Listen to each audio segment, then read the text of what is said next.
Hey guys, so I'm back with another book talk, and this one is continuing with this kind of theme I've been doing for the last couple book talks I have posted, particularly since I have been in Spain. So I'm sure you can kind of guess what book that is already going to be. I will be talking about Shadows of Self by Brandon Sanderson. This is book 5 in Mistborn, book 2 in Wax and Wane. And for those of you who don't know, I can't really say much about the premise of this book, especially if you haven't read The Alloy of Law, which is the first book in this series. So basically, if you kind of understand Mistborn, basically, I'm going to link all the book talks, like the post of all the book talks down below so you can go watch them and whatnot. Basically, Mistborn is an epic fantasy novel set where the bad guy won, and we follow an amazing cast of characters as they try to overthrow the bad guy and take back the world. And then the Wax and Wane series is set 300 years after the final book in the Mistborn trilogy.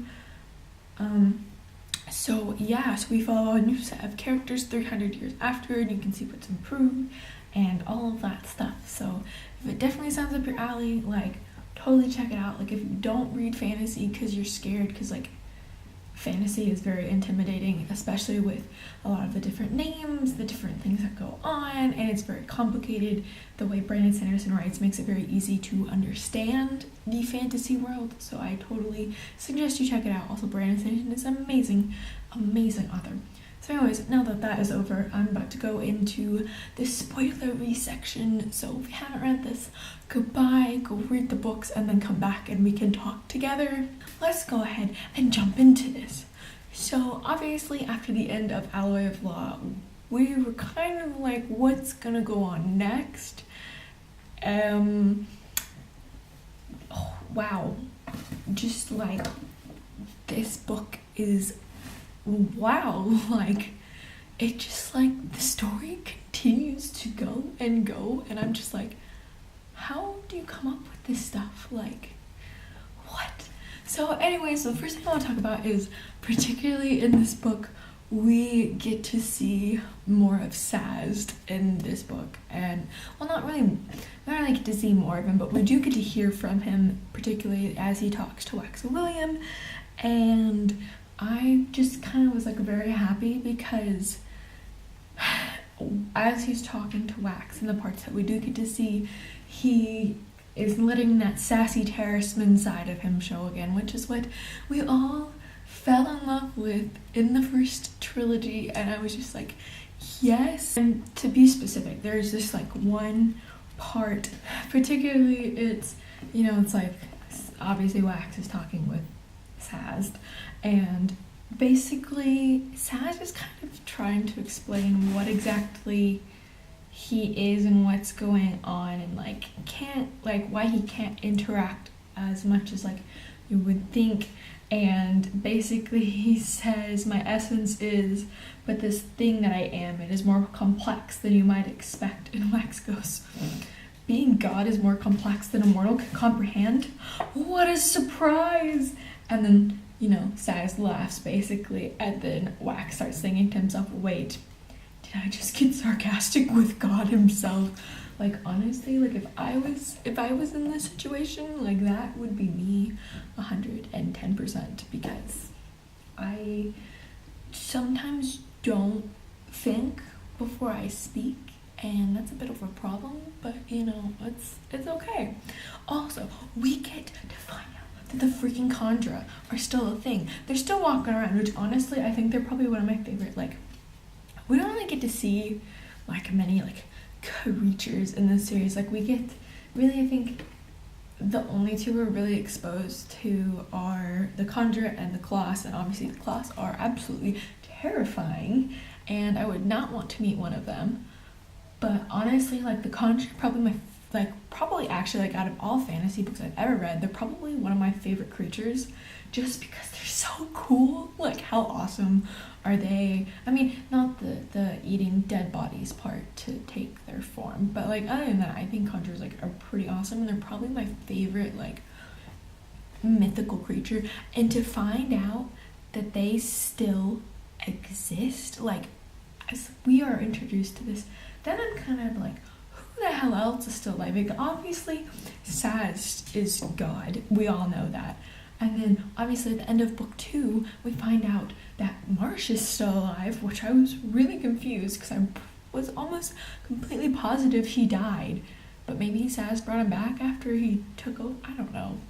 But then I'm like, who else the hell is alive? Because I sure as hell want to know. And then, of course, later on, we get to see Tensoon, and I'm so happy because honestly, I didn't really like Orsur, which is the first conjure we are introduced to in the first series. I didn't really like him just because he's so like off-putting and didn't like people, and then like when Tensoon was pretending to be Orsur, it was kind of the same thing, but then you kind of understand why, just because they've been so abused by their other masters, and it's really sad because they shouldn't have been allowed to let that happen to them.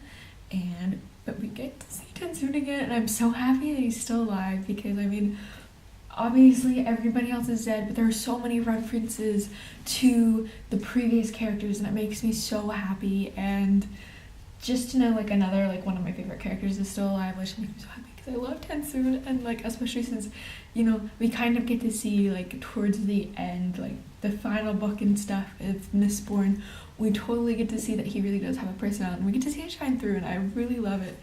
So I just want to share this one part with you guys. So Tensoon goes to meet Wax as he's down in the caves of the old Conjure homeland, and he's like, oh, they decided to send somebody to help you so you didn't get lost, and yeah, so they sent me. And basically, he's like, you know, talking to him, and Wax realizes who he's talking to. Like, it's not just any conjurer, it's like Tensoon. And he says, I've read about you. Thrilling. The conjurer growled, I'm so happy. Sast included me in his little book so that drunk people can curse my name. They do that? Yes, there are stuffed toys. Oh yeah, Suni pups. I've seen those around.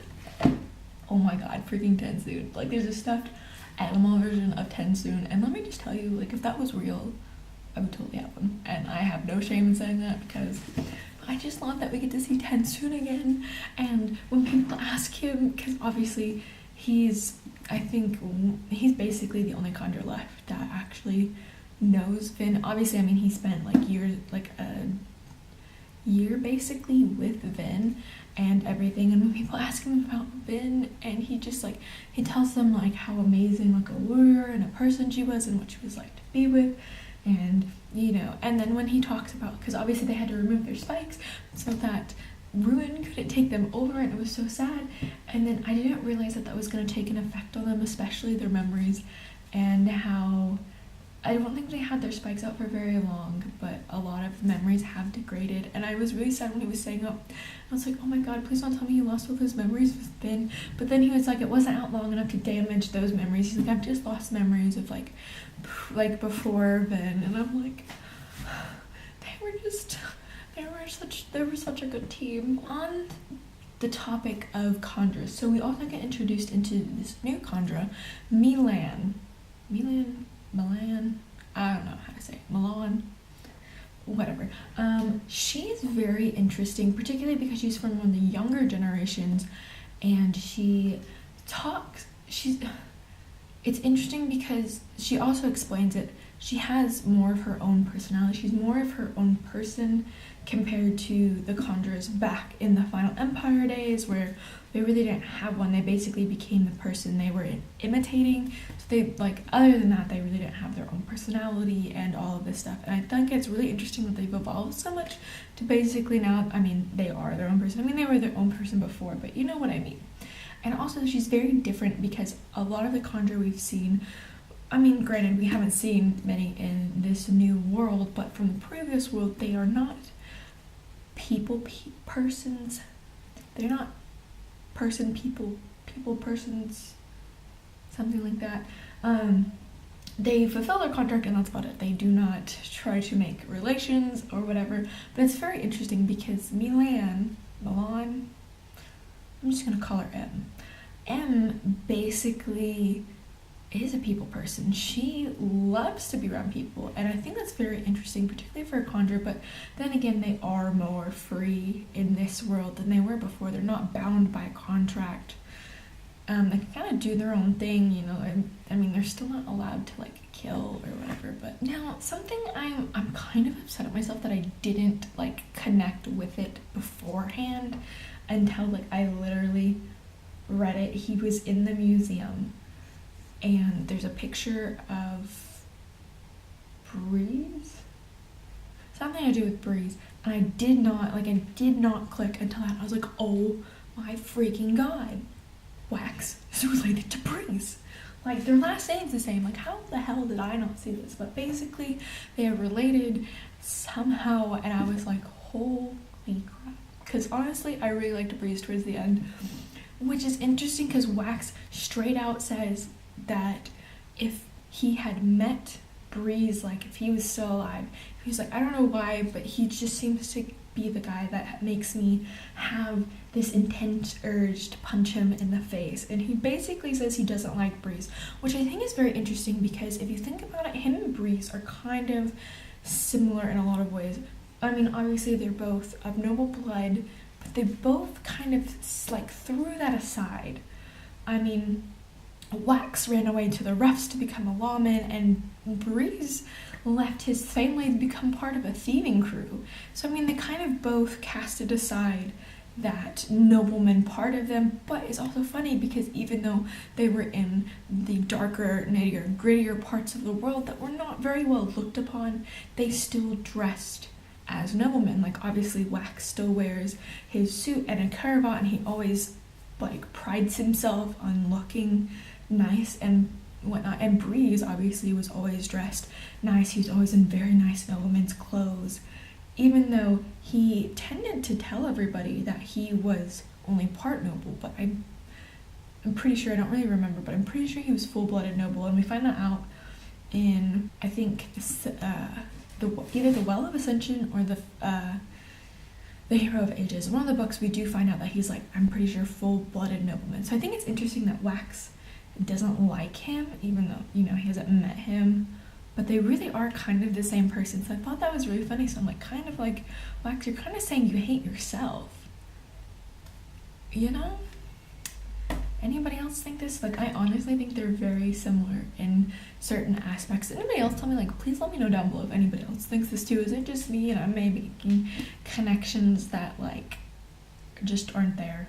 Like, let's just talk about this ending. So obviously this entire book is them trying to track down basically this Khandra who has gone off her fucking rocker and is now murdering people to try and take them out from under the rule of Harmony, which is Sast, basically God. And so we're trying to figure out, and basically she's gone crazy because she only has one spike instead of the two that Khandra normally have. That allows Harmony to control them, but he doesn't really control him, you know what I mean? Like, he's just kind of there, and like, if they did step on line, which normally they don't, he would be able to like rein them in or whatever. And now she's gone crazy, and then we find out that Palm, which is this Khandra they've been hunting, is basically been watching Wax since he went out into the roughs. And we find out that she was Lessie, which was Wax's first wife, who died like in the prologue of the Alloy of Law. And I'm like, my mind was freaking blown. And then as she's dying, she literally tells him, like, ask Harmony why he sent me out there. And like, she wasn't supposed to fall in love with him, but they did. So then I'm like, what the heck is going on? And then it's making me question Saz, because I'm like, what the hell is Saz doing that he had to find a way to drive Wax to come back to Alendet when he obviously didn't? He was very much happy living out in the roughs and fighting bad guys. So this is all unraveling, and I'm just kind of like, what the hell is going on? And poor Wax, not only does he have to deal like throughout the first book and majority of the second book, he's dealing with the fact that he killed his wife. And I mean, it wasn't on purpose, obviously, it was a complete accident, but the fact that he killed her and he was still trying to get over it, and then now he has to watch her die a second time, but this time for real. And I'm just like, what the hell's going on? And Saz, how can you do this to poor Wax? He never asked for this. I just can't. And like, I just, so many feels, and now I've like already started the third book, so I'm trying to like work everything out. So anyways, this is actually probably the shortest book talk I've done for any of these books, because normally they're almost over 20 minutes long. So yeah, that is all my thoughts and rants and rambles for this book. If you have anything you would like to add, please let me know in the comments. Let's chat it up. What are your thoughts and opinions? Oh, overall I gave this a 5 out of 5 stars, obviously, because Brandon Sanderson is a freaking genius and this book is amazing. So anyways, if you enjoyed this video, don't forget to give it a big thumbs up and subscribe for more videos from me. I post new videos every Thursday, and I will see you guys in my next video. Goodbye.